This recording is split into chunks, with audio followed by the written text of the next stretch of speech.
Hamilton Naki was born into a poor family in the Eastern Cape region of South Africa in 1926. He attended school until the age of 14, but then was forced to look for work, travelling to the big city to work as a gardener at the University of Cape Town. I came to Cape Town to look for work because my family was very poor. I couldn't manage to go to school. I take Standard 6.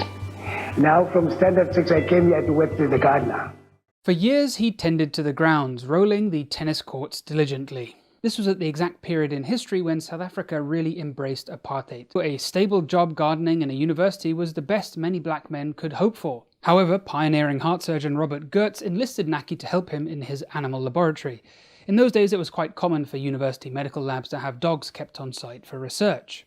His duties started as cleaning of cages and looking after the animals, but his keen intelligence and ability to learn quickly meant before long he was assisting Goertz anaesthetizing the animals for surgery. Soon he was performing surgery himself, including dissecting a giraffe's neck to find out why they don't faint when they lift their heads up from the ground.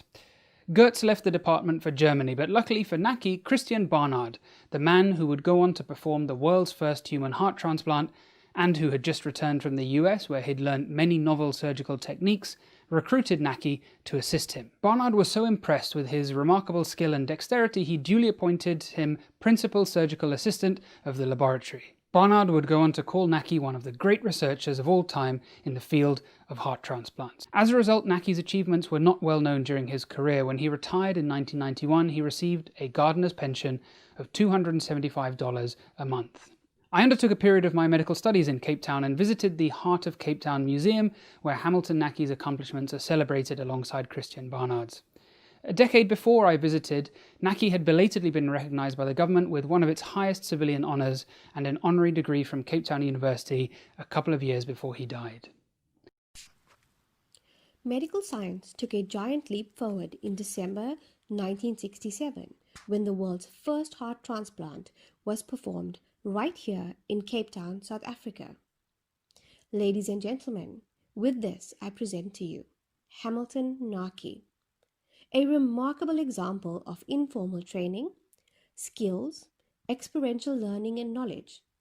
Hamilton Naki is an exemplary example of recognition of prior learning and advanced standing in the field of medical science and surgery.